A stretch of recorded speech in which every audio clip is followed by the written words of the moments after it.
भारत की प्रमुख झीलें। भारत की सबसे बड़ी तटीय झील चिल्का झील उड़ीसा है, जो खारे पानी की एक लैगून झील है।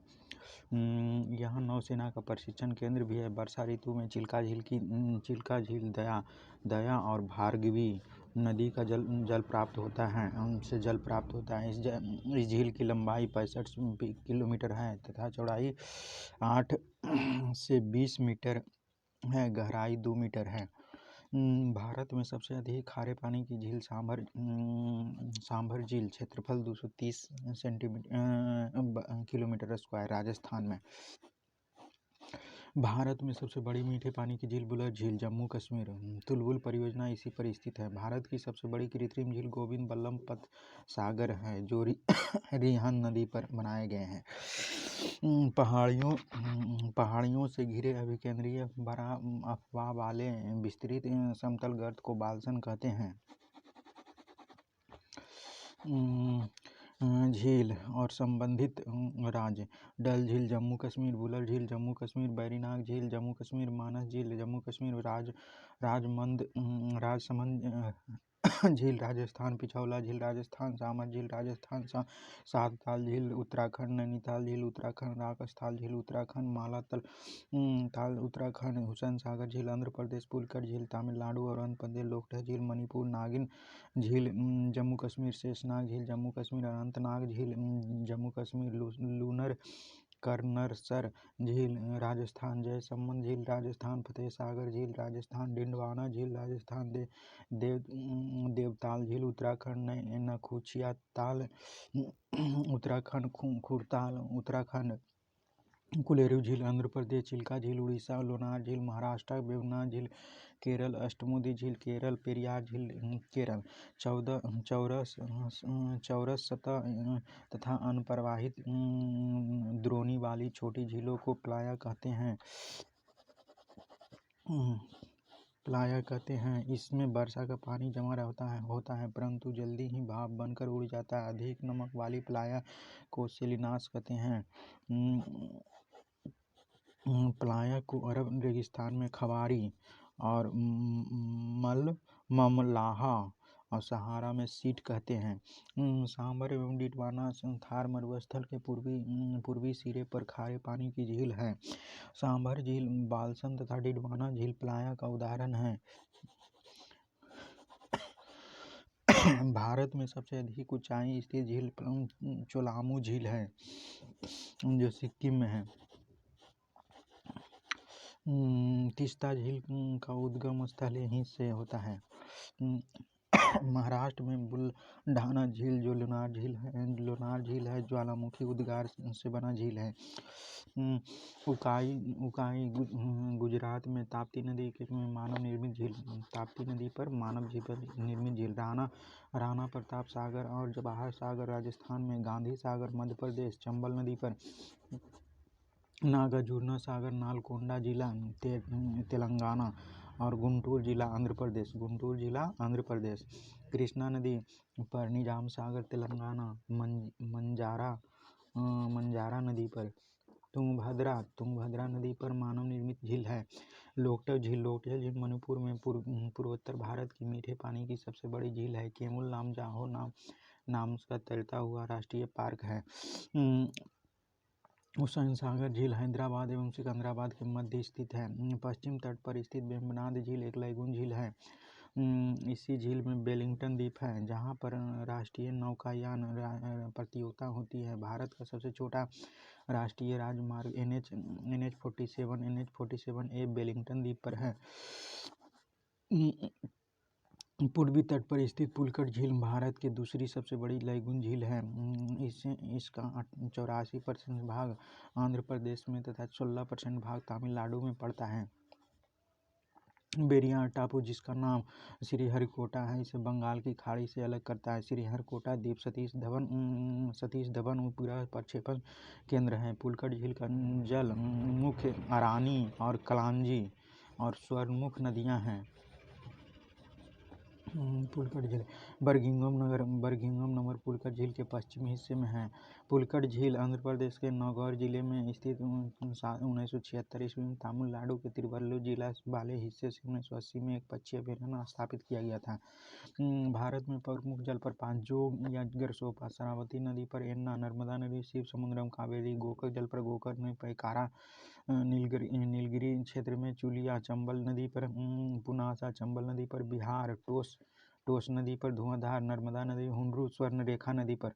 भारत की जलवायु किसी क्षेत्र में लंबे समय तक जो मौसम की स्थिति होती है उसे उस स्थान को जलवायु कहते हैं। भारत की जलवायु उष्णकटिबंधीय मानसून जलवायु है। मौसम किसी स्थान पर थोड़े समय को, जैसे एक दिन या एक सप्ताह में वायुमंडलीय अवस्थाओं को वहाँ का मौसम कहते हैं। भारत के मौसम संबंधी सेवा 1875 ईस्वी में आरंभ में की गई थी, तब इसका मुख्यालय शिमला था। प्रथम विश्व युद्ध के बाद इसका मुख्यालय पुणे लाया गया। अब भारत में मौसम संबंधी मानचित्र वहीं से प्रकाशित होता है। भारतीय जलवायु को मानसून के अलावा प्रभावित करने वाले दो प्रमुख कारक हैं। उत्तर में हिमालय पर्वत, इसकी उपस्थिति के कारण मध्य एशिया में आने वाले शीतल हवाएं भारत में नहीं आ पाती हैं। दक्षिण में दक्षिण सागर, इसकी उपस्थिति भूमध्य सागर की समीपता के कारण उष्णकटिबंधीय जलवायु अपने आदर्श स्वरूप में पाई जाती है। मानसून पवनों द्वारा समय समय पर अपनी दिशा पूर्णतः बदल देने के कारण भारत में निम्न 4 ऋतु चक्रवत पाई जाती है: शीत ऋतु, ग्रीष्म ऋतु, वर्षा ऋतु और शरद ऋतु। ये तिथियां एक सामान्य सीमा रेखा को तय करती है। मानसून पवनों को आगमन एवं प्रत्यावर्तन में होने वाले विलंब इनको पर्याप्त रूप से प्रभावित करता है। उत्तर भारत के मैदानी भागों में शीत ऋतु में वर्षा पश्चिमी विक्षोभ जेट स्ट्रीम के कारण होती है। राजस्थान में इस वर्षा को मावठ कहते हैं। जाड़े के दिनों में जनवरी फरवरी महीने में तमिलनाडु के तट पर कोरोमंडल वर्षा ऋतु लटकती हुई मानसून उत्तर पूर्व मानसून के कारण होती है। ग्रीष्म ऋतु में असम और पश्चिम बंगाल के राज्यों में तीव्र आर्द्र हवाएं चलने लगती है, जिससे गरज के साथ वर्षा हो जाती है। इस हवाओं को नॉर्वेस्टर, पूर्वी भारत में नॉर्वेस्टर एवं बंगाल में काल वैशाखी के नाम से जाना जाता है। कर्नाटक में चेरी ब्लॉसम कॉफ़ी वर्षा का नाम कहा जाता है, जो कॉफ़ी की कृषि के लिए लाभदायक होता है। आम की फसल के लिए लाभदायक होने के कारण इसे दक्षिण भारत का आम्र वर्षा कहते हैं। उत्तर और पश्चिमी भारत के शुष्क भागों में ग्रीष्म ऋतु चलने के कारण गर्म और शुष्क हवाओं को लू कहा जाता है। वर्षा ऋतु में उत्तर पश्चिमी भारत तथा पाकिस्तान में उष्ण दाब का क्षेत्र बन जाता है, जिसे मानसून गर्त कहते हैं। इसी समय उत्तरी अंत उष्ण अभिसरण NITC उत्तर की ओर खिसकने लगती है, जिसके कारण विषुवतीय पछुआ दक्षिण गोलार्ध के दक्षिण पूर्वी वाणिज्य पवन विषुवत रेखा की पार कर फेरेल के नियम के अनुसार करते हुए भारत में प्रवाहित होने लगती है, जिसे दक्षिण पश्चिम मानसून कहते हैं। भारत की अधिकांश वर्षा 80% इसी मानसून से होती है। भारत में प्रायद्वीपीय प्रकृति के कारण दक्षिण पश्चिम के मानसून में शाखाओं विभाजित होती है: अरब सागर की शाखा तथा बंगाल की खाड़ी की शाखा। अरब सागर शाखा का मानसून सबसे पहले भारत के केरल राज्य में जून के प्रथम सप्ताह में आता है। यहाँ एक पश्चिमी घाट पर्वत से टकराकर केरल के तटों पर वर्षा होती है, जिसे मानसून प्रस्फोट कहा जाता है। गारो, खासी, जयंतिया पहाड़ियाँ, बंगाल की खाड़ी से आने वाली हवाएं दक्षिण पश्चिम मानसून की शाखा अधिक वर्षा कहलाती है जिसके कारण इसे मानसीराम में सर्वाधिक वर्षा होती है। मानसून की अरब सागर शाखा तुलनात्मक रूप से अधिक वर्षा शक्तिशाली होती है। दक्षिण पश्चिम मानसून से लाए गए कुल आर्द्रता का 65% भाग अरब सागर एवं 35% भाग बंगाल की खाड़ी से होती है। अरब सागरीय मानसून की एक शाखा सिंध नदी के डेल्टा क्षेत्र से आगे बढ़कर राजस्थान की मरुस्थल से होती है सीधे हिमालय पर्वत से जाकर टकराती है। वहाँ धर्मशाला के निकट अधिक वर्षा होती है। राजस्थान में इसके मार्ग में अवरोधक न होने के कारण वर्षा का अभाव होता है, क्योंकि अरावली पर्वत इसके समानांतर हो जाती है। मौसम के अनुसार वार्षिक वर्षा का वितरण: दक्षिण पश्चिम मानसून जून से सितंबर में 73.7% प्रवृत्ति मानसून अक्टूबर से दिसंबर में 13.3%, पूर्व मानसून मार्च से मई में 10%, शीत ऋतु एवं उत्तर पश्चिम मानसून जनवरी फरवरी में 2.6%। तमिलनाडु के पश्चिमी घाट में पर्वत वृष्टि छाया क्षेत्र में पड़ता है। अतः इसे दक्षिण पश्चिम माह से काफ़ी कम वर्षा होती है। शरद ऋतु में मानसून प्रत्यावर्तन काल रिट्रीटिंग मानसून सीजन कहा जाता है। इस ऋतु में बंगाल की खाड़ी तथा एवं अरब सागर में उष्णकटिबंधीय चक्रवातों की उत्पत्ति होती है। इन चक्रवातों के पूर्वी तटीय क्षेत्रों में मुख्य आंध्र प्रदेश एवं उड़ीसा तथा पश्चिम तटीय क्षेत्र में गुजरात की काफ़ी क्षति होती है। भारत की मिट्टी के अध्ययन के विज्ञान को मृदा विज्ञान कहा जाता है। भारतीय कृषि अनुसंधान परिषद ने भारत की मिट्टियों को 8 वर्गों में विभाजित किया है। जलोढ़ मिट्टी, यह नदियों द्वारा लाई गई मिट्टी है। यह मिट्टी में पोटाश की बहुलता होती है। नाइट्रोजन, फास्फोरस, ह्यूमस की कमी होती है। यह मिट्टी भारत के लगभग 22% भाग क्षेत्रफल पर पाई जाती है, जैसे बांगर और खादर 22% क्षेत्रफल पर पाई जाती है। पुराने जलोढ़ मिट्टी भांगर और नई जलोढ़ मिट्टी को खादर कहा जाता है। जलोढ़ मिट्टी की उर्वरता के दृष्टिकोण से काफ़ी अच्छी मानी जाती है। इसमें धान, गेहूँ, मक्का, तिलहन, दलहन और आलू आदि फसलें उगाई जाती है। काली मिट्टी, इसका निर्माण बेसाल्ट चट्टानों से टूटने फूटने से होता है। इसमें आयरन, चूना, एल्युमिनियम और मैग्नीशियम की बहुलता होती है। इस मिट्टी का काला रंग टिटेनी फेरस मैग्नेटाइट और जीवाश्म की उपस्थिति के कारण होता है। इस मिट्टी को रेगुड़ मिट्टी कहा जाता है। कपास की खेती के लिए सर्वाधिक उपयुक्त होती है, अतः इसे काली कपास मिट्टी भी कहा जाता है। फसलें गेहूँ, ज्वार, बाजरा आदि को उगाया जाता है। भारत में काली मिट्टी गुजरात, महाराष्ट्र, मध्य प्रदेश के पश्चिम क्षेत्र में, उड़ीसा के दक्षिण क्षेत्र में, कर्नाटक के उत्तरी जिला, आंध्र प्रदेश के दक्षिणी एवं समुद्री क्षेत्र में, तमिलनाडु के सलेम और रामनाथपुरम, कोयम्बटूर एवं तिरुनेलवेली जिलों में, राजस्थान के बूंदी एवं टोंक जिलों में पाई जाती है। लाल मिट्टी रेड सॉइल, इसका निर्माण जलवायु परिवर्तनों के परिणाम स्वरूप रवेदार एवं कांकरीय तलों के विघटन एवं वियोजन से होता है। इस मिट्टी में सिलिका एवं आयरन की बहुलता होती है। लाल मिट्टी को लौ ऑक्साइड के उपस्थिति के कारण होता है। इसे जलयोजित के रूप में पीली दिखाई पड़ती है। यह अम्लीय प्रकृति की मिट्टी होती है। नाइट्रोजन, फास्फोरस और ह्यूमस की कमी होती है। मिट्टी उर्वरता विहीन बंजर भूमि के रूप में पाई जाती है। इस मिट्टी में कपास, गेहूँ, दालें और मोटे अनाज की कृषि को जाती है। भारत में यह आंध्र प्रदेश, मध्य प्रदेश के पूर्वी भाग में, छोटा नागपुर के पठारी क्षेत्र में, पश्चिम बंगाल के उत्तरी पश्चिमी जिला में, मेघालय, गारो, खासी, जयंतिया के पहाड़ी क्षेत्रों में, नागालैंड, राजस्थान में, अरावली के पूर्वी क्षेत्र में, महाराष्ट्र, तमिलनाडु, कर्नाटक के कुछ भागों में पाई जाती है। चूना के इस्तेमाल लाल मिट्टी की उर्वरता बढ़ाई जाती है। चूना के इस्तेमाल से लाल मिट्टी की उर्वरता बढ़ाई जाती है।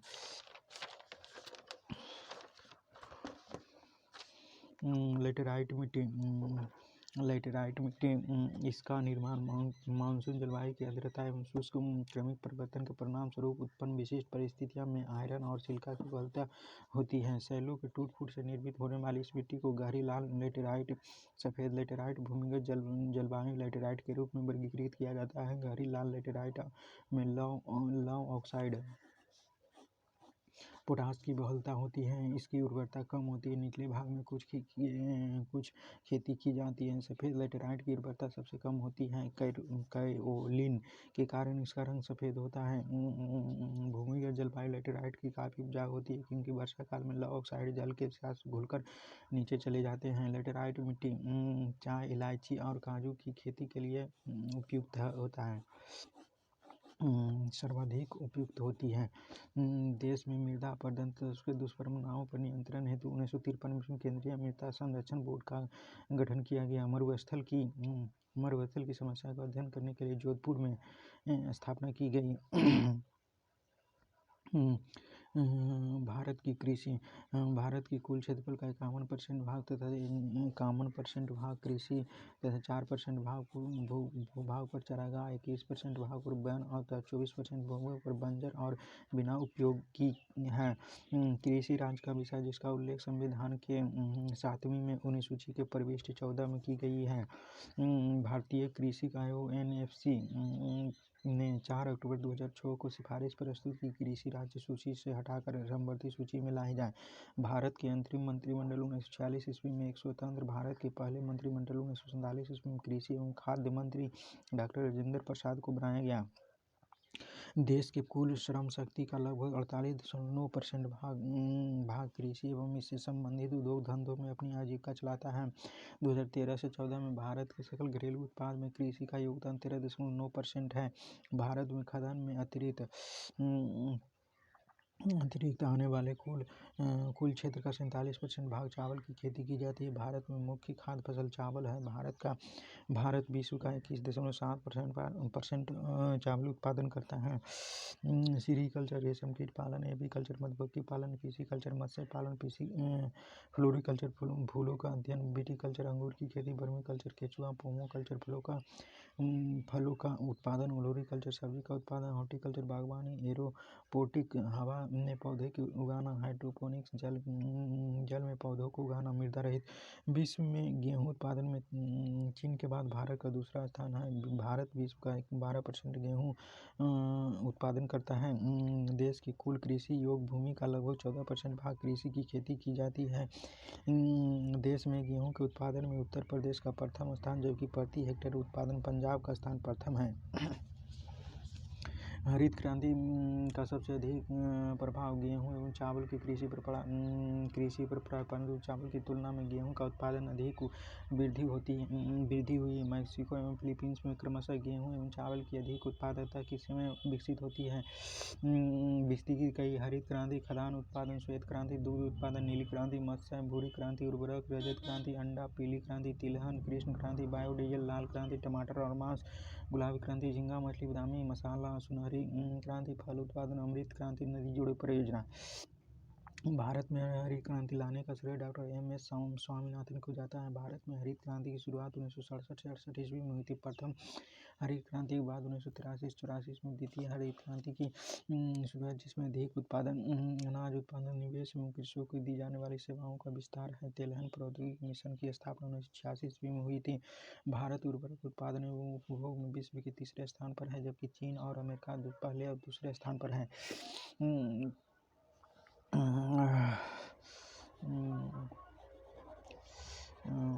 चीन और अमेरिका। भारत में नाइट्रोजन उर्वरक की अब यहाँ अपनी खत्म 94%, फॉस्फेट उर्वरक की खपत 82% उत्पादन होता है। पोटेशियम उर्वरक की पूरी तरह से आयात किया जाता है। यहाँ आम, केला, चीकू, खट्टे नींबू, काजू, काली मिर्च, नारियल, अदरक, हल्दी के उत्पादन में भारत का स्थान विश्व में पहला है। फलों एवं सब्जियों के उत्पादन में भारत का स्थान विश्व में दूसरा है। प्रथम चीन। विश्व में तंबाकू का सबसे बड़ा उत्पादक देश चीन है। उत्पादन में भारत का स्थान तीसरा है। तंबाकू की पत्तियों में इसको सुखाने की क्रिया को क्यूरिंग कहा जाता है। क्यूरिंग कहते हैं जिसमें पत्तियों में वांछित रंग, गंध आदि गुणों का विकास होता है। भारत में चाय की खेती 1840 ईस्वी में असम की ब्रह्मपुत्रा घाटी में प्रारंभ हुई थी। चाय की पत्तियों को कैफीन एवं टैनिन की प्रचुरता पाई जाती है। भारत में उच्च कोटि का कहवा अरेबिका होता है। कहवा की अन्य दो किस्में रोबस्टा और लिबेरिका है। मक्का में व्हाइट बर्ड एवं धान में खैरा नामक की कमी से कारण होता है। भारत में फूलों की खेती के लिए 9% आर्किटिक से प्राप्त होता है। आर्किटिक एवं रंगीन एवं मनमोहक पुष्पीय पौधा है। इनका प्रयोग मुख्य रूप से इत्र निर्माण में, सजावट में, खाद के रूप में एवं परंपरागत दवाइयाँ के निर्माण में किया जाता है। भारत में इसकी खेती उत्तर पूर्वी जलवायु क्षेत्र में की जाती है। अरुणाचल प्रदेश, सिक्किम, हिमाचल प्रदेश आर्किड की कृषि के लिए उपयुक्त होती है। क्षेत्र है अरुणाचल प्रदेश के आर्किड स्टेट के रूप में आर्किड स्टेट के रूप में जाना जाता है। ग्वार और क्लस्टर बीन एक लिग्यूमिनस फसल है। ग्वार के बीज ग्वार गोंद को उत्पन्न करने के लिए कच्चे पदार्थ के रूप में प्रयुक्त होता है। वैश्विक स्तर पर तेल और गैस उद्योग द्वारा इसका प्रयोग हाइड्रोलिक फ्रैक्चर तकनीक में किया जाता है। वर्तमान में शैल गैस के निष्कर्षण के लिए ग्वार गोंद की उच्च मांग। भारत में ग्वार गोंद का सबसे बड़ा उत्पादक है। भारत ग्वार गोंद का सबसे बड़ा उत्पादक राज्य है राजस्थान है। कुल फसलों में राज्यों का क्रम। कुल उत्पादन उत्तर प्रदेश द्वितीय, पंजाब तृतीय, मध्य प्रदेश। कुल दलहन उत्पादन मध्य प्रदेश राजस्थान एक में, मध्य प्रदेश दो में, राजस्थान तीन में, महाराष्ट्र। कुल तेलहन उत्पादन एक में मध्य प्रदेश, दूसरा में राजस्थान, तीसरा में गुजरात। कुल मोटा अनाज एक में राजस्थान, दूसरा में कर्नाटक, तीसरा में आंध्र प्रदेश। अलग अलग फसलों में राज्यों का क्रम। चावल पश्चिम बंगाल, गेहूँ उत्तर प्रदेश, बाजरा राजस्थान, मक्का आंध्र प्रदेश, चना मध्य प्रदेश, अरहर महाराष्ट्र, मसूर उत्तर प्रदेश, मूंगफली गुजरात,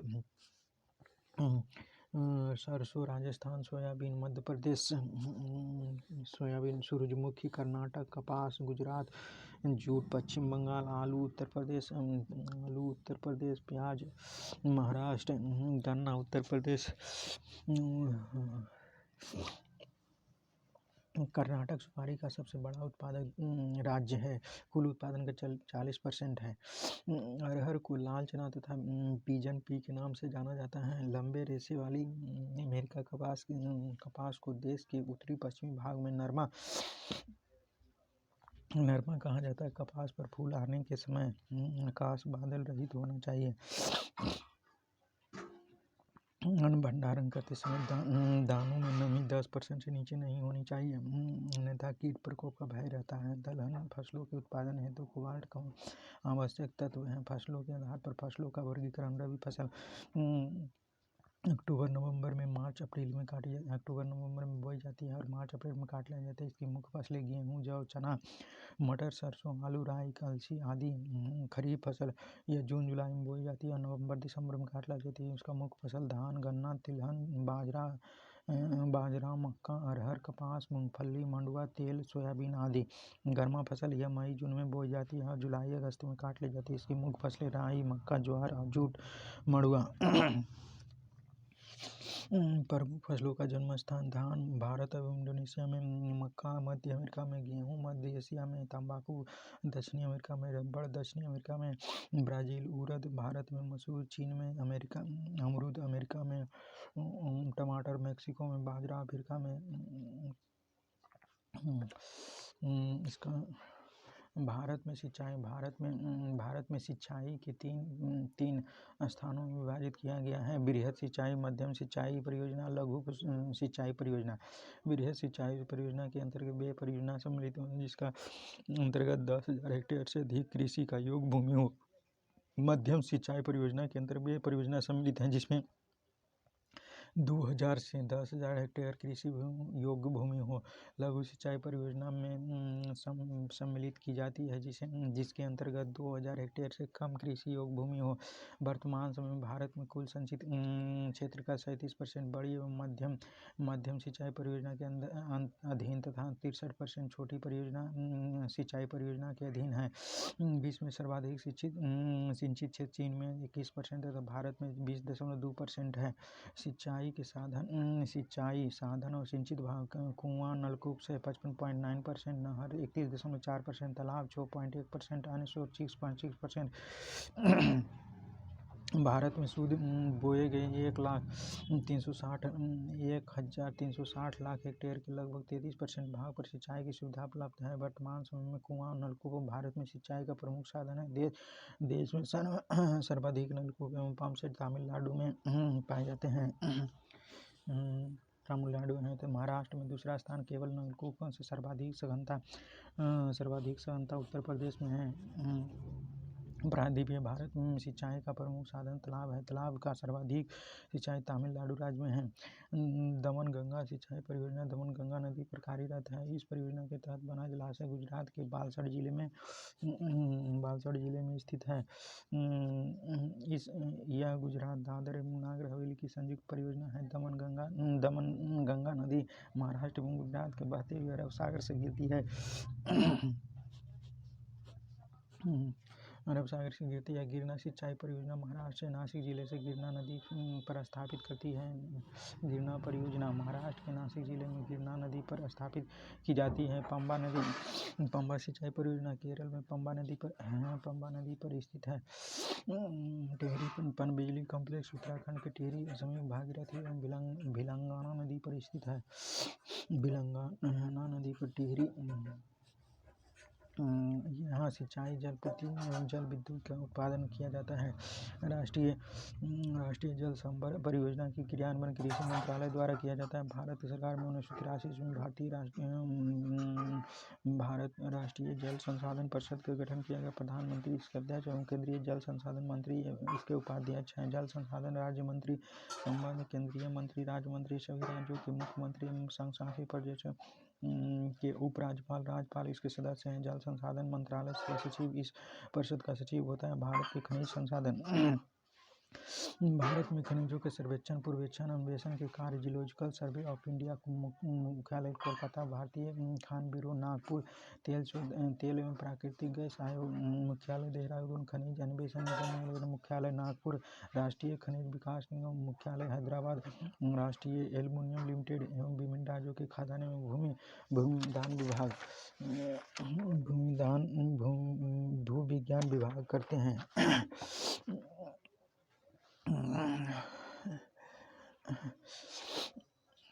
पेट्रोलियम कराए भारत के प्रमुख खनिज संसाधन पेट्रोलियम असम डिगबोई सुरमा घाटी में, गुजरात की खंबात अंकलेश्वर में, महाराष्ट्र बम्बे हाई में। अंकलेश्वर 1960 में खोदे गए पहले कुआं का वसुधारा रखा गया है। बम्बई हाई की खोज 1973 ईस्वी में हुई थी। यहाँ तेल की उत्पादन शुरुआत ONGC के 1976 ईस्वी में हुई थी। यह मुंबई के लगभग 176 किलोमीटर उत्तर पश्चिम खंबात की खाड़ी में स्थित है। यहाँ तेल निकालने के लिए बड़े प्लेटफॉर्म सागर सम्राट है, जो एक जलयान है जिसे जापान से मंगाया गया है। इस समय देश में 21 परिसंस्करणशालाएं यानी तेल शोधक कारखाना कार्य कर रही है। 17 सार्वजनिक क्षेत्र तथा 3 निजी क्षेत्र एक संयुक्त क्षेत्र में है। लौह इस्पात उड़ीसा सोनाई केवंझर मयूरभंज में है। झारखंड सिंहभूम हजारीबाग पलामू धनबाद में। छत्तीसगढ़ में बस्तर दुर्ग रायगढ़ बिलासपुर। मध्य प्रदेश में जबलपुर। कर्नाटक में बेल्लारी चिकमंगलूर चित्रदुर्ग। महाराष्ट्र में रत्नागिरी। तमिलनाडु में सलेम और तिरुचिरापल्ली। गोवा में। विश्व में लौह के उत्पादन में भारत का स्थान 14 है। प्रथम, द्वितीय, तृतीय चीन, ऑस्ट्रेलिया और ब्राजील है। कुल संचित भंडार की दृष्टि से भारत विश्व का प्रथम स्थान है। भारत लौह के उत्पादन में पहले, दूसरे और तीसरे स्थान पर कर्नाटक, छत्तीसगढ़ और उड़ीसा है। चौथी गोवा और पांचवी झारखंड है। मैग्नीज उड़ीसा सुंदरबन, संबलपुर, बोलगीर, क्योंझोर, काला हड़ीद, कोरापुट। महाराष्ट्र में नागपुर और भंडारा। मध्य प्रदेश में बालाघाट, छिंदवाड़ा। कर्नाटक में शिमोगा, बेल्लारी, चित्रदुर्ग, बीजापुर। आंध्र प्रदेश में श्रीकाकुलम। गुजरात में पंचमहल, बड़ौदा। झारखंड में सिंहभूम। राजस्थान में बांसवाड़ा। मैग्नीज से परमाणु भंडारों की दृष्टि से भारत विश्व में से जिम्बाब्वे के बाद दूसरा स्थान है। उत्पादन की दृष्टि से भारत विश्व का प्रथम स्थान है। उड़ीसा भारत का 34% मैग्नीज पैदा करने के लिए प्रथम स्थान है। द्वितीय और तृतीय में महाराष्ट्र एवं मध्य प्रदेश है।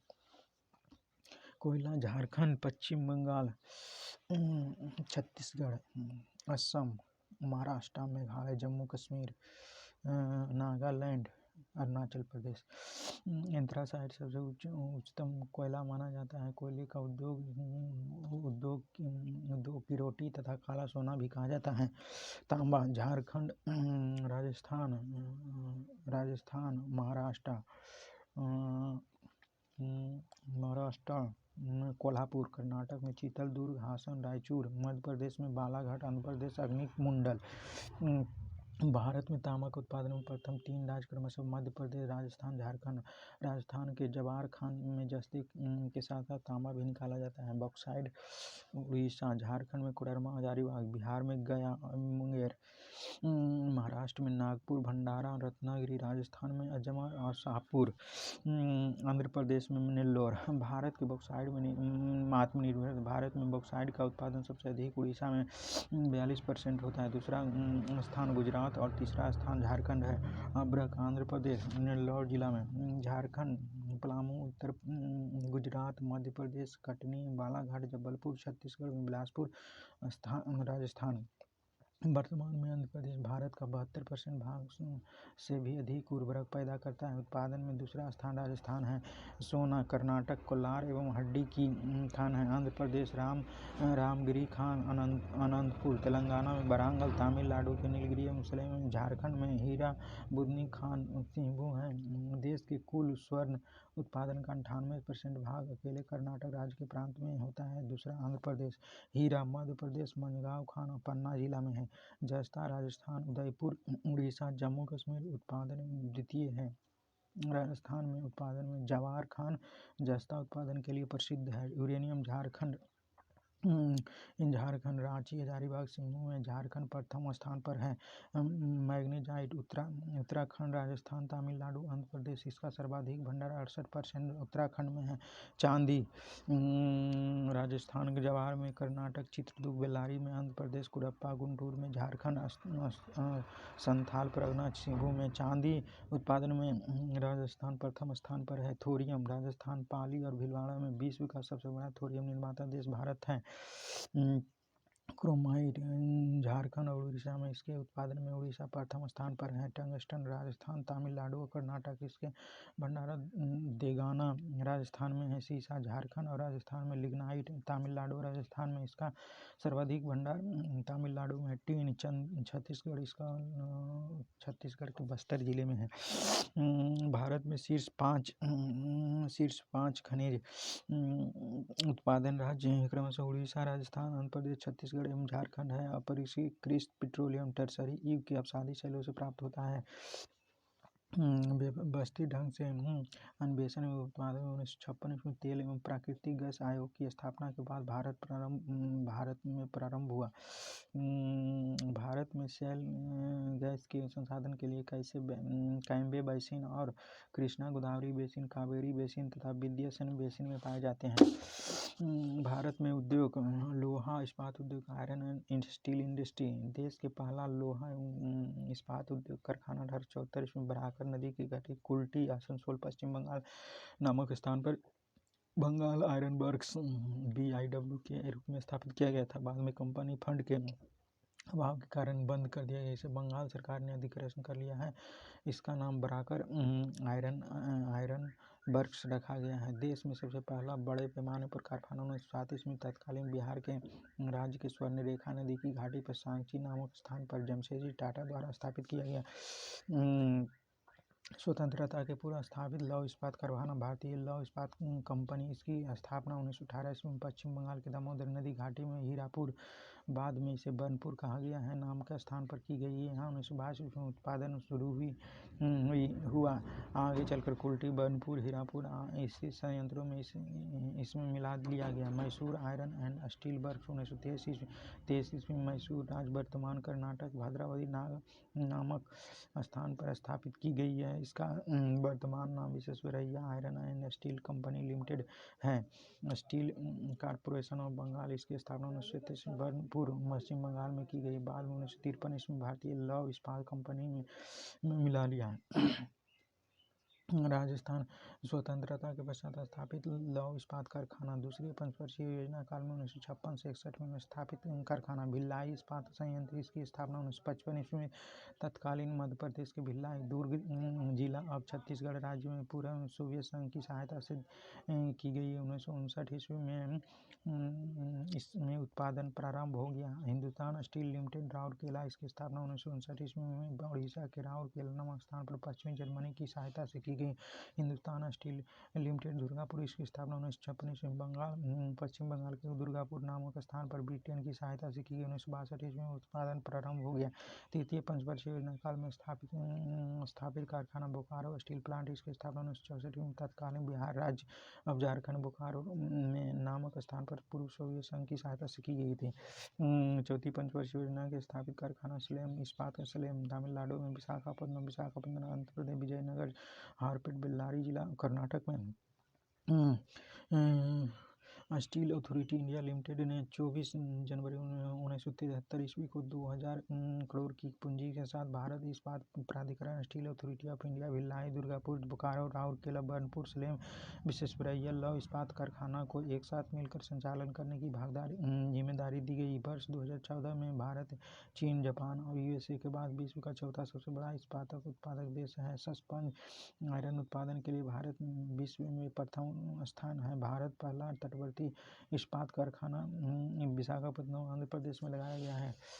एल्यूमीनियम उद्योग, एल्यूमीनियम इंडस्ट्री, भारत में एल्यूमीनियम का पहला कारखाना 1937 ईस्वी में पश्चिम बंगाल के आसनसोल के निकट जेके नगर में स्थापित किया गया है। 1938 में 4 कारखाने तत्कालीन बिहार राज्य के मुरी, केरल अलवाय, पश्चिम बंगाल के बेलूर, उड़ीसा के हीराकुंड में स्थापित किए गए। हिंदुस्तान एल्यूमीनियम कॉर्पोरेशन हिंडल्को की स्थापना तत्कालीन मध्य प्रदेश के कोरबा नामक स्थान पर की गई। मद्रास एल्यूमीनियम कंपनी तमिलनाडु के गुंटूर में स्थापित की गई है।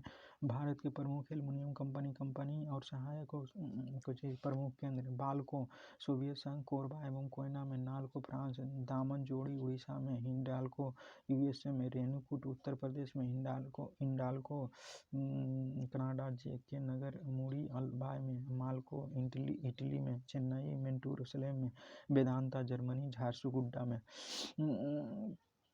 एल्यूमीनियम उत्पादन करने के लिए भारत विश्व में 8वां स्थान है। National aluminium company limited NALCO ने देश के सबसे बड़े समन्वित एल्यूमीनियम संयंत्र परिषद का गठन 7 जनवरी 1981 ईस्वी में किया गया था। इसके पंजीकृत कार्यालय भुवनेश्वर में है। सूती वस्त्र उद्योग, कॉटन एंड टेक्सटाइल इंडस्ट्रीज, आधुनिक ढंग से सूती वस्त्र में पहली मिल की स्थापना 1818 ईस्वी में कोलकाता के समीप फोर्ट क्लास्टर में की गई थी, किंतु वह असफल रही। सबसे पहला सफल आधुनिक सूती वस्त्र कारखाना 1854 ईस्वी में मुंबई में कावासाकी डाबर द्वारा खोला गया है, जिसमें 1856 ईस्वी में इसका उत्पादन प्रारंभ हुआ। सूती वस्त्र उद्योग का सर्वाधिक केंद्रीकरण महाराष्ट्र एवं गुजरात राज्यों में हुआ। अन्य प्रमुख राज्य पश्चिम बंगाल, मध्य प्रदेश, तमिलनाडु, आंध्र प्रदेश, केरल एवं उत्तर प्रदेश है। भारत में मुंबई भारत में सूती वस्त्र की राजधानी के उपनाम से जाना जाता है। कानपुर में उत्तर भारत का मैनचेस्टर कहा जाता है। कोयम्बटूर में दक्षिण भारत का मैनचेस्टर कहा जाता है। अहमदाबाद को भारत का बोस्टन कहा जाता है। भारतीय अर्थव्यवस्था में कपड़ा उद्योग के स्थान पर कृषि के बाद दूसरा है। यह भारत का सबसे प्राचीन उद्योग है। यह देश का सबसे बड़ा संगठित व्यापक उद्योग है। यह उद्योग देश में कृषि के लिए रोजगार प्रदान करने वाला दूसरा सबसे बड़ा क्षेत्र है। औद्योगिक उत्पादन की वस्त्र उत्पादन का 14% है। देश के सकल घरेलू उत्पाद जीडीपी में यह उद्योग 4% है। देश के निर्यात में आय में 11% योगदान है। स्रोत: भारत 2015। रोजगार प्रदान करने की दृष्टि से कृषि के बाद वस्त्र उद्योग दूसरा सबसे बड़ा उद्योग है। जूट उद्योग: सोने का रेशा गोल्डन फाइबर के नाम से मशहूर जूट के रेशे में सामानों को निर्माण करने के लिए भारत विश्व में प्रथम स्थान है। इसके अलावा इसके पहला कारखाना कोलकाता के समीप रिसरा नामक स्थान पर 1855 ईस्वी में लगाया। भारतीय जूट निगम में 1971 ईस्वी में जूट के आयात, निर्यात एवं आंतरिक बाजार की देखभाल के लिए की गई है। भारत विश्व में 35% जूट के सामानों का निर्माण करता है और दूसरा बड़ा निर्यातक राष्ट्र है। जूट उद्योग में संबंधित प्रमुख स्थान: पश्चिम बंगाल टीटागढ़, रिसरा, बाली, अंगरपाड़ा, बांसबेरिया, कान किनरा, बेरिया, श्रीरामपुर, बजबज, हावड़ा, श्यामनगर, शिवपुर, सियालदह, बिरलापुर, होलीनगर, बैरकपुर। आंध्र प्रदेश विशाखापत्तनम, गुंटूर। उत्तर प्रदेश कानपुर, जहानाबाद, गोरखपुर। बिहार पूर्णिया, कटिहार, सहरसा, दरभंगा। अंतर्राष्ट्रीय जूट संगठन की स्थापना 1984 ईस्वी में, इसका मुख्यालय ढाका में है। चीनी उद्योग शुगर इंडस्ट्री भारत में आधुनिक चीनी उद्योग की शुरुआत 1903 में बिहार के पहली चीनी मिल की स्थापना के साथ हुई थी। भारत में निम्न राज्य चीनी उद्योग में संबंधित है: उत्तर प्रदेश देवरिया, भटनी, पड़ौना, गोरखपुर, गौरी बाजार, सिसवा बाजार, बस्ती, बलरामपुर, गोड्डा, बाराबंकी, सीतारामपुर, हरदोई, बिजनौर, मेरठ, सहारनपुर, मुरादाबाद, बुलंदशहर, कानपुर, फैजाबाद, मुजफ्फरनगर आदि। बिहार में मोतिहारी, सुगौली, मंझौलिया, चनपटिया, नरकटियागंज, मसौढ़ा, सासाराम, दरभंगा, चंपारण, हसनपुर। महाराष्ट्र में मनसद, नासिक, अहमदाबाद, पूना, सोलापुर, कोल्हापुर। पश्चिम बंगाल में तेलंगाना, पलासी, हावड़ा, मुर्शिदाबाद। पंजाब में हमीरा, फगवाड़ा, अमृतसर। हरियाणा में जगधारी, रोहतक। तमिलनाडु अमरकाड़, मदुरई, कोयम्बटूर, तिरुचिरापल्ली। आंध्र प्रदेश में स्थित सीतापुरम, पीठापुरम, बेजपाड़ा, हौसपेट, संभलकोट। राजस्थान में गंगानगर, भूपाल सागर। सीमेंट उद्योग। सीमेंट विश्व में सबसे पहले आधुनिक रूप से सीमेंट का निर्माण 1824 ईस्वी में ब्रिटेन के पोर्टलैंड नामक स्थान पर किया गया। भारत में आधुनिक ढंग से सीमेंट बनाने के लिए पहला कारखाना 1904 ईस्वी में मद्रास में लगाया गया, जो असफल रहा। मद्रास के कारखाने के बाद 1912 से 13 की अवधि में इंडियन सीमेंट कंपनी लिमिटेड द्वारा गुजरात के पोरबंदर नामक स्थान पर कारखाने की स्थापना की गई, जिसमें 1914 ईस्वी में उत्पादन प्रारंभ हुआ। एसोसिएट कंपनी लिमिटेड की स्थापना 1936 ईस्वी में की गई। भारत के प्रमुख सीमेंट उत्पादक राज्य हैं मध्य प्रदेश, सतना, कटनी, जबलपुर, रतलाम। हरियाणा, छत्तीसगढ़ में दुर्ग, जामोद, तिल्दा, गंधार, अलकतरा।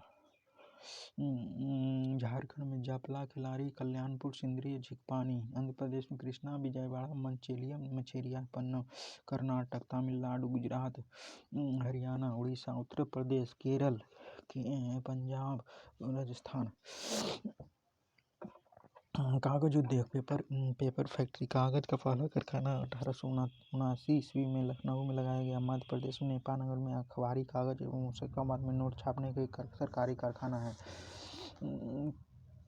कागज के प्रमुख उत्पादन राज्य पश्चिम बंगाल, टीटागढ़, रानीगंज, नैहाटी, त्रिवेणी, कोलकाता, हुगली, बड़ानगर, सिरापुल्ली। आंध्र प्रदेश में राजमहेंद्री, तिरुपति आदि। तेलंगाना में सिरपुर, कागजनगर। उत्तर प्रदेश में सिकंदराबाद, मेरठ, सहारनपुर, पिपराइच, मुजफ्फरनगर, पलखुआ, लखनऊ, नैनी। झारखंड में संथाल परगना। बिहार में पटना, बरौनी, समस्तीपुर। मध्य प्रदेश में नेपानगर। तमिलनाडु में पट्टीपालायम, चरण महादेवी, पालनी। महाराष्ट्र में मुंबई, पुणे, बलारपुर, चंद्रपुर, कल्याण, कराड़ की पिपरी, भीमबंडी, रोहा। गुजरात में वापी, सूरत, बड़ोदरा, राजकोट, बरचोद, उद्दड़, उदाबाड़ा। रासायनिक उर्वरक कंपनी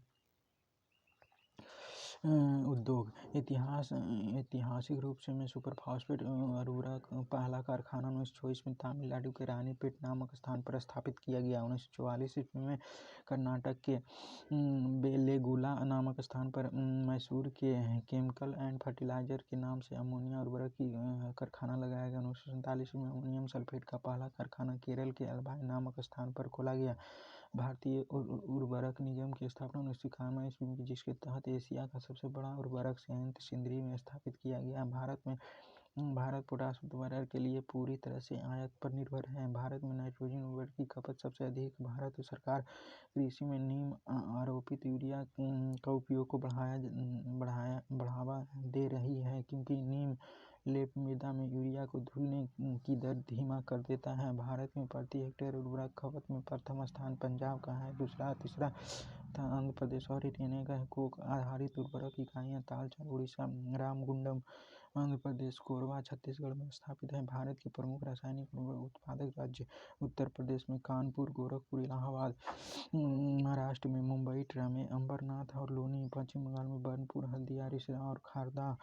कर्नाटक में मंगलूरु, बेलागुला, मुनीराबाद। गुजरात में कांडला, बड़ोदरा, हजीरा और भावनगर। आंध्र प्रदेश में विशाखापत्तनम। तमिलनाडु में न्यूली, रानीपेट। झारखंड में सिंदरी। राजस्थान में खेतरी। बिहार में बरौनी। उड़ीसा में राउरकेला और तालचेर। को गैस आधारित यूरिया अमोनिया संयंत्र हाजीरा गुजरात में है। उत्तर प्रदेश के शाहजहांपुर और जगदीशपुर के कारखाना भी गैस आधारित है।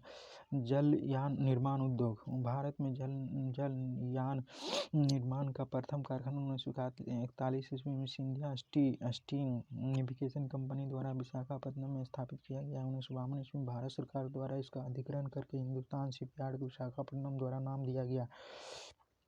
सार्वजनिक क्षेत्र में अन्य इकाइयों को जलयानों का निर्माण करती है। Garden Reach ship works limited Kolkata Paschim Bangal. Goa shipyard limited Goa. Mazagaon dock limited Mumbai Maharashtra में।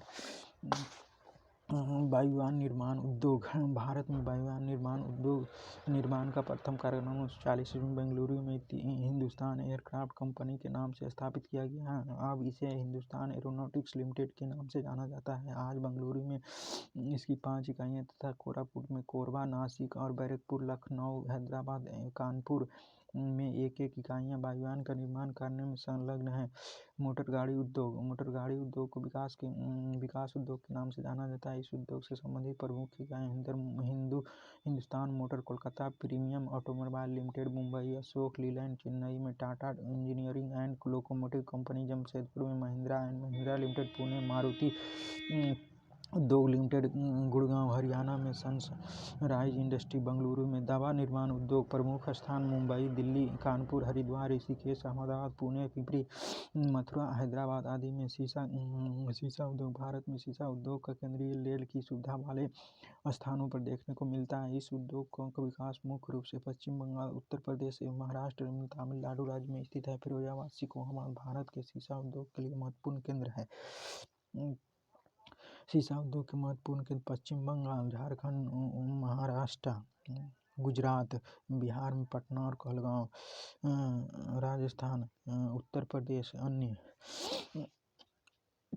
अभियांत्रिक उद्योग पर प्रमुख स्थान हटिया, विशाखापत्तनम, नैनी, अजमेर, जादवपुर आदि। भारी इंजीनियरिंग निगम लिमिटेड HEC रांची की स्थापना 1958 ईस्वी में की गई थी। रेल उपकरण उद्योग। चितरंजन रेल इंजन बनाने के लिए सबसे पुराना कारखाना है। इस कारखाने की स्थापना 26 जनवरी 1950 ईस्वी में चितरंजन लोकोमोटिव बस के रूप में हुई है। वर्तमान में वहाँ के विद्युत इंजन का निर्माण किया जाता है। कुटीर उद्योग 1948 ईस्वी में केंद्रीय सिल्क बोर्ड, 1949 ईस्वी में अखिल भारतीय, 1950 ईस्वी में हथकरघा अखिल भारतीय खादी, 1954 एवं ग्रामोद्योग बोर्ड, 1954 ईस्वी में अखिल भारतीय हस्तकला बोर्ड, 1953 ईस्वी में लघु उद्योग बोर्ड, 1954 ईस्वी में केंद्रीय विक्रय संगठन, 1958 ईस्वी में। डीजल को चलाने वाले इंजनों का निर्माण वाराणसी में होता है। रेलवे इंजन निर्माण का कार्य जमशेदपुर में भी होता है। रेल के डब्बे बनाने का प्रमुख केंद्र चेन्नई के समीप पेराम्बूर नामक स्थान पर सन 1952 ईस्वी में स्थापित किया। इसमें उत्पादन 2 अक्टूबर 1955 ईस्वी में। इसके अन्य प्रमुख केंद्र बेंगलुरु, कोलकाता है। पंजाब में कपूरथला में इंटीग्रल कोच फैक्ट्री की स्थापना की। रायबरेली और कचरापारा पश्चिम बंगाल के रेलवे कोच फैक्ट्री के लिए नए उत्पादन की इकाई लगाई गई है। केरल के पालाकाड में भी रेल कोच फैक्ट्री लगाया गया है। बिहार में अमरौड़ा में डीजल इंजन एवं मधेपुरा में विद्युत इंजन कारखाना लगाया गया। छपरा में रेल व्हील फैक्ट्री स्थापित की गई। पश्चिम बंगाल के दनकुनी में विद्युत एवं डीजल इंजन का अवयव बनाने की 2 फैक्ट्री लगाई गई है। IIT रुड़की में देश के पहले रेलवे इंजन थॉमसन को संरक्षित किया गया है। ऊनी वस्त्र उद्योग। भारत में ऊनी वस्त्र की पहली मिल 1976 ईस्वी में कानपुर में स्थापित की गई है, परंतु इस उद्योग का वास्तविक विकास 1950 ईस्वी के बाद हुआ था। पंजाब में लुधियाना, जालंधर, धारीवाल, अमृतसर इस उद्योग का प्रमुख केंद्र है। ऊनी वस्त्र के लिए महत्वपूर्ण केंद्र कर्नाटक में बेंगलुरु, मैसूरू, पंजाब में अमृतसर और घड़ियाल, जम्मू कश्मीर श्रीनगर, उत्तर प्रदेश में मिर्ज़ापुर, आगरा, मुजफ्फरपुर, शाहजहांपुर, राजस्थान में जयपुर, भीलवाड़ा, बीकानेर के लिए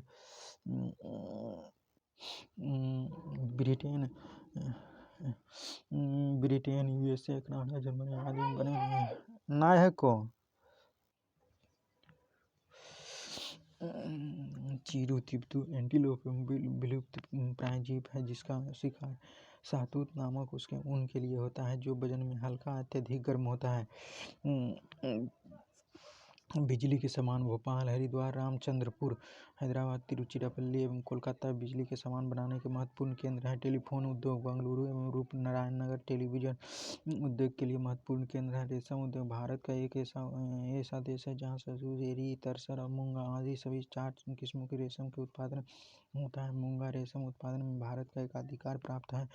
संस्थान और संस्थान केंद्रीय रेशम अनुसंधान परिषद मैसूर और ब्रह्मपुर के केंद्रीय इरी रेशम अनुसंधान मेंदी पादर और मेघालय में केंद्रीय टसर अनुसंधान प्रशिक्षण रांची झारखंड में कर्नाटक देश का 41% से अधिक कच्चा रेशम उत्पादन करता है। यहाँ शहतूती मलबरी रेशम बनाया जाता है। यहाँ देश का 56% भाग धागा बनाया जाता है। रेशम उत्पादन आंध्र प्रदेश के 35% दूसरे स्थान पर है। भारत में कुल कपड़ा निर्यात में रेशम वस्त्रों का योगदान लगभग 3% है। गैर शहतूती रेशम मुख्यतः असम, बिहार, मध्य प्रदेश में प्राप्त होता है। रेशम उद्योग के प्रमुख केंद्र जम्मू कश्मीर, श्रीनगर, उधमपुर, अनंतनाग, बारामूला। पश्चिम पंजाब में अमृतसर, गुरदासपुर, होशियारपुर, लुधियाना। तमिलनाडु में सलेम, तंजौर, कांचीपुरम, तिरुचिरापल्ली, कोयम्बटूर। पश्चिम बंगाल में मुर्शिदाबाद, बंकुड़ा, हावड़ा, 24 परगना। गुजरात में अहमदाबाद, सूरत, भावनगर, पोरबंदर, पोरबंदर। बिहार में भागलपुर, गया, पटना। कर्नाटक में बेंगलुरु और मैसूर। उत्तर प्रदेश में मिर्जापुर, वाराणसी, शाहजहांपुर। चमड़ा उद्योग भारत में चमड़ा उद्योग के लिए केंद्र कानपुर, आगरा, मुंबई, कलकत्ता, पटना और बेंगलुरु है। कानपुर चर्म उद्योग का सबसे बड़ा केंद्र है। जूते बनाने के लिए प्रसिद्ध है। भारत में परिवहन भारत का लगभग 58.52% 52 लाख किलोमीटर सड़क नेटवर्क विश्व का दूसरा सबसे बड़ा नेटवर्क है, जिसमें राष्ट्रीय राज्य मार्ग एवं अन्य सड़कें शामिल है। राष्ट्रीय राजमार्ग की निर्माण, प्रबंधन एवं रखरखाव के लिए जिम्मेदार भारत सरकार की निभाई गई है। इसका नियंत्रण केंद्रीय लोक निर्माण विभाग द्वारा किया जाता है। भारत 2018 के अनुसार राष्ट्रीय राजमार्ग की कुल लंबाई 1,03,933 किलोमीटर है। यह संपूर्ण देश की सड़क की कुल लंबाई का लगभग 1.9% है, जो सड़क परिवहन के लगभग 40% यातायात संपन्न कराती है। भारत का सबसे लंबा राष्ट्रीय उद्योग NH7 है, जो उत्तर प्रदेश में 128 किलोमीटर, मध्य प्रदेश में 504 किलोमीटर, महाराष्ट्र में 232 किलोमीटर, आंध्र प्रदेश में 753 किलोमीटर, कर्नाटक में 125 किलोमीटर, तमिलनाडु में 627 किलोमीटर लंबी है। वर्तमान समय में भारत का सबसे लंबा राजमार्ग NH44 है। इस हाईवे को NH7 के नाम से जाना जाता था। यह राजमार्ग भारत के उत्तर जम्मू कश्मीर से लेकर श्रीनगर से लेकर भारत के दक्षिण कन्याकुमारी, तमिलनाडु तक पहुंच जाता था। इस राष्ट्रीय राजमार्ग की लंबाई 3,745 किलोमीटर है। यह राजमार्ग जम्मू कश्मीर से शुरू होकर पंजाब, हरियाणा, दिल्ली, राजस्थान, उत्तर प्रदेश, मध्य प्रदेश, महाराष्ट्र, तेलंगाना, आंध्र प्रदेश, कर्नाटक राज्य से गुजरकर तमिलनाडु तक जाता है। यह सभी राज्य क्रम में दिए गए राष्ट्रीय राजमार्ग 44 में निम्न पुराने राष्ट्रीय राजमार्ग शामिल है। NH1 श्रीनगर से पंजाब, NH1 पंजाब हरियाणा से दिल्ली, NH2 दिल्ली से आगरा, NH3 आगरा से ग्वालियर, NH75 NH26 ग्वालियर से झांसी, NH7 झांसी से नागपुर, निजामुद्दीन, हैदराबाद, बेंगलुरु, मदुरई जैसे शहरों में कन्याकुमारी तक जाता है। राष्ट्रीय राजमार्ग NH1 और 2 में सम्मिलित ग्रांड ट्रंक रोड कहा जाता है। कुछ राष्ट्रीय राजमार्ग 1 दिल्ली से पाक सीमा तक, राष्ट्रीय राजमार्ग 2 दिल्ली से कोलकाता, राष्ट्रीय राजमार्ग 3 आगरा से मुंबई, राष्ट्रीय राजमार्ग 4 मुंबई से चेन्नई, राष्ट्रीय राजमार्ग 5 कोलकाता से चेन्नई, राष्ट्रीय राजमार्ग 6 कोलकाता से मुंबई, राष्ट्रीय राजमार्ग 7 वाराणसी कन्याकुमारी, राष्ट्रीय राजमार्ग 8 दिल्ली से जयपुर मुंबई, राष्ट्रीय राजमार्ग 1 जवाहर सुरंग स्थित है। यह राजमार्ग जालंधर एवं जम्मू कश्मीर से श्रीनगर होते हुए उरी तक जाती है। जम्मू एवं श्रीनगर से जोड़ने वाले बनिहाल दर्रे में ही जवाहर सुरंग स्थित है। जम्मू एवं श्रीनगर राष्ट्रीय राजमार्ग NH44 में स्थित 9.2 किलोमीटर एवं चेनानी नसरी सुरंग की सबसे लंबी सड़क है। यह एशिया की सबसे लंबी द्विदिशात्मक राजमार्ग सुरंग है। यह सुरंग जम्मू व कश्मीर के उधमपुर जिले से स्थित चेनानी को रामबन जिले से स्थित नासरी से जोड़ती है। इस सुरंग के बन जाने से जम्मू कश्मीर के बीच की यात्रा लगने वाले 2 घंटे का कम समय हो जाएगा। भारत में सबसे लंबा लंबा केबल सेतु गुजरात राज्य के भरूच जिले में नर्मदा नदी पर है, जिसका निर्माण राष्ट्रीय राजमार्ग 8 के अहमदाबाद मुंबई खंड पर यातायात सुगम बनाने के लिए किया गया है। भारत में सबसे छोटा राष्ट्रीय राजमार्ग 47 के ए है, जो 6 किलोमीटर है। यह केरल के वेम्बनाड झील में वेलिंगटन द्वीप पर स्थित है। राष्ट्रीय राजमार्ग 15 राजस्थान के मरुस्थल से होकर गुजरता है। इससे जुड़े शहर के क्रम पठानकोट, अमृतसर, बठिंडा, गंगानगर, बीकानेर, जैसलमेर, बाड़मेर, समाख्याली। स्वर्णिम चतुर्भुज के अंतर्गत 5,846 किलोमीटर लंबे राष्ट्रीय राजमार्ग द्वारा 4 महानगर दिल्ली, मुंबई, चेन्नई, कोलकाता को जोड़ा जाएगा। राष्ट्रीय राजमार्ग विकास कार्यक्रम के अंतर्गत बनने वाली उत्तर दक्षिण गलियारा श्रीनगर से जम्मू कश्मीर तथा पूर्व पश्चिम गलियारा सिलचर से पोरबंदर को जोड़ा जाएगा। इसकी कुल लंबाई 7,522 किलोमीटर है।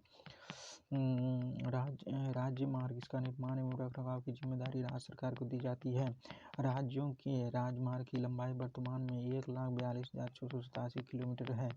भारत में सड़कों का सर्वाधिक घनत्व केरल राज्य में है, 5,268.69 किलोमीटर प्रति 1000 वर्ग किलोमीटर के क्षेत्रफल में है। सबसे कम जम्मू कश्मीर केंद्र शासित प्रदेशों में सर्वाधिक सड़क घनत्व दिल्ली 19,931.89 किलोमीटर प्रति 1000 वर्ग किलोमीटर है। दूसरा स्थान चंडीगढ़ है। राज्यों में सड़क मार्ग की लंबाई में प्रथम स्थान महाराष्ट्र का है। सड़क निर्माण क्षेत्र में निजी भागीदारी को बढ़ावा देने के लिए सरकार ने बनाओ, चलाओ और हस्तांतरित करो (BOT) की नीति अपनाई है। माल परिवहन की लगभग 65% और यात्री परिवहन का 80% सड़कों से ही होता है।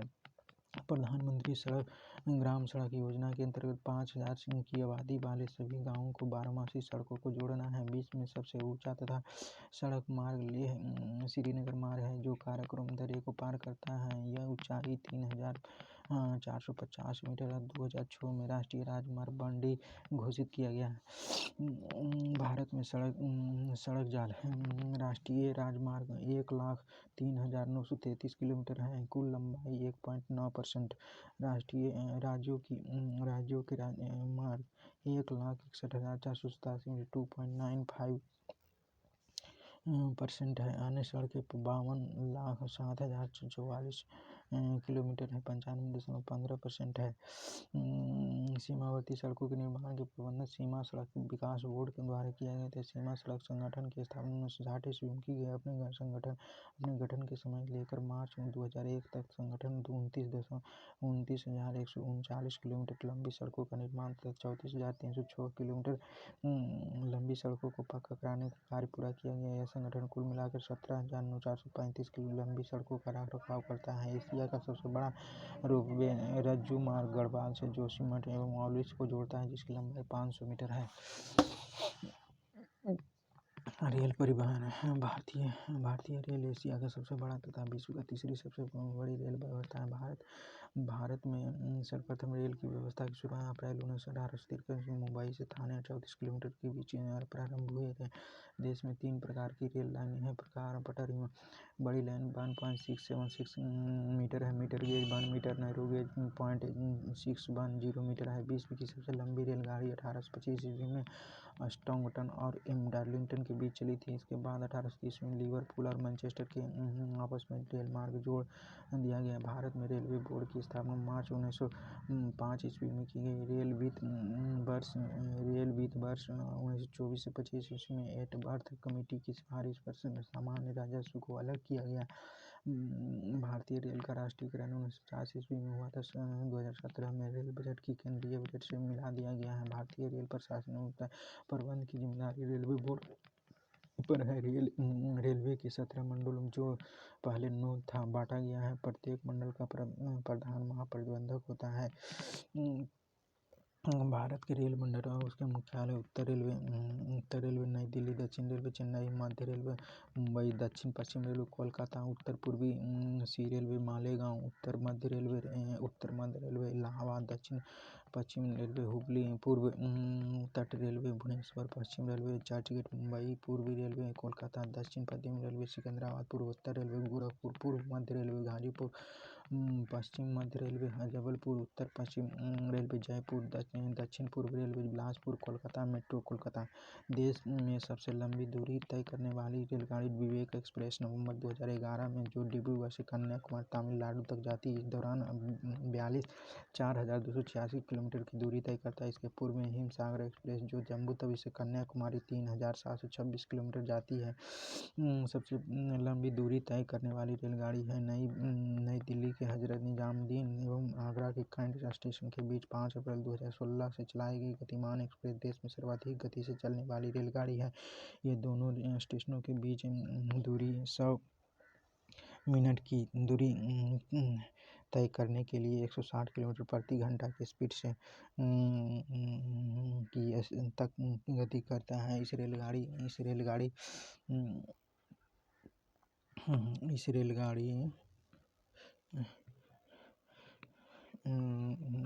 रेलगाड़ी को एयर होस्टेस की तर्ज पर रेल परीक्षकों द्वारा ट्रेन होस्टेस की तैनाती सभी कोचों में की गई है। इसके पहले सबसे तेज रफ्तार वाली रेलगाड़ी दिल्ली भोपाल शताब्दी एक्सप्रेस थी। विश्व का सबसे लंबा रेलमार्ग ट्रांस साइबेरियन रेलमार्ग है जो लेनिनग्राड से व्लादिवोस्टोक तक 9,438 किलोमीटर लंबा है। भारतीय रेल व्यवस्था के अंतर्गत 31 मार्च 2017 ईस्वी तक कुल 67,368 किलोमीटर लंबा रेलमार्ग बिछा हुआ है। इसमें दोहराए बहुपथ रेलमार्ग की लंबाई 21,237 किलोमीटर कुल 31.85% एवं विद्युतीकृत रेल मार्ग की लंबाई 25,367 किलोमीटर कुल 37.65% है। बिजली से चलने वाली प्रथम रेलगाड़ी डेक्कन क्वीन जो मुंबई और पुणे के बीच मध्य चलती है 1 मार्च 1959 ईस्वी में पहली राजधानी एक्सप्रेस रेलगाड़ी नई दिल्ली से हावड़ा के बीच चली थी। भारत एवं पाकिस्तान के बीच चलने वाला समझौता एक्सप्रेस लाहौर अटारी के मध्य थार एक्सप्रेस बाड़मेर खोखरापार के मध्य चलती है। 14 अप्रैल 2008 को मैत्री एक्सप्रेस चितपुर ढाका के बीच चलाई गई है। 1 अगस्त 1994 में रेलगाड़ी बीमा योजना लागू की गई है। कोंकण रेलवे में यह महाराष्ट्र के रोहा से प्रारंभ होकर गोवा के मंडगांव तक जाती है। इसकी ट्रैक की लंबाई 741 किलोमीटर है। इस रेलमार्ग पर पहली बार रेल परिचालन 26 जनवरी 1998 ईस्वी को हुआ। इस रेलमार्ग को लाभान्वित होने वाला राज्य महाराष्ट्र, गोवा, कर्नाटक एवं केरल है। कोलकाता मेट्रो 1972 ईस्वी में बनी। इस योजना में 1975 ईस्वी में अमल में आई थी। दमदम एवं टॉलीगंज तक इस भूमिगत रेलमार्ग की कुल लंबाई 16.45 किलोमीटर है। कोलकाता मेट्रो की शुरुआत 24 अक्टूबर 1984 ईस्वी को हुई थी। दिल्ली मेट्रो यह परियोजना जापान और कोरिया की कंपनियों के सहयोग से बनाई गई थी। इसके अंतर्गत सबसे पहली रेल सेवा 25 दिसंबर 2002 को 30 हजारी से शाहदरा के बीच चलाई गई थी। बेंगलुरु मेट्रो रेल इसकी शुरुआत 20 अक्टूबर 2011 को नंबा मेट्रो के नाम से शुरू हुआ था। इसकी ढांचागत सुविधा के विकास जापान का सहयोग से किया गया है। मुंबई मेट्रो रेल इसकी शुरुआत 8 जून 2014 को हुई थी। मुंबई में मोनोरेल स्वतंत्र भारत में मोनोरेल सर्वप्रथम मुंबई में संचालित की गई थी, जहां इसका शुभारंभ महाराष्ट्र के मुख्यमंत्री पृथ्वीराज चव्हाण ने 1 फरवरी 2014 को संपूर्ण योजना की 19.17 किलोमीटर की शुरुआत होने से विश्व की दूसरी सर्वाधिक वाली मोनोरेल ट्रेन बनाई गई है। इस संबंध में जापान में 23.8 किलोमीटर लंबा ओसाका मोनो रेलवे कॉरिडोर सबसे लंबा है। 16.9 लंबे टोक्यो कॉरिडोर का वर्तमान में दूसरा स्थान है। भारत में विश्व में 7वां देश हो गया जो सार्वजनिक परिवहन के साधन में मोनो रेल की सुविधा को उपलब्ध हो गई है।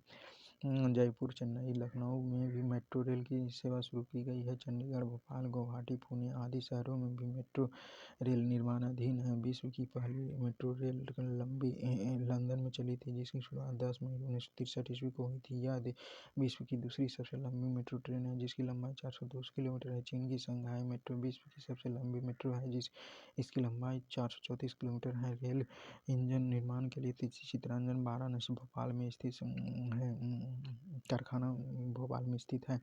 सवारी डिब्बों के लिए निर्माण पेरम्बलूर, चेन्नई के निकट कपूरथला में, कोलकाता, बेंगलुरु में किया जाता है। रेल इंजन बनाने के लिए नया कारखाना Madhepura, electrical engine Marhaura, diesel engine Bihar में स्थापित किया है। पहिया निर्माण के लिए कारखाना छपरा बिहार में rail coach factory Raebareli Uttar Pradesh में स्थापित किया गया। भारत में प्रथम रेल विश्वविद्यालय वडोदरा गुजरात में खोलने की घोषणा प्रधानमंत्री नरेंद्र मोदी ने की थी। अमृतसर दिल्ली शान ए पंजाब एक्सप्रेस सीसीटीवी कैमरे में युक्त पहली रेलगाड़ी, जिसका उद्घाटन रेल मंत्री सुरेश प्रभु ने 8 अप्रैल 2016 में नई दिल्ली के वीडियो कॉन्फ्रेंसिंग के जरिए की थी।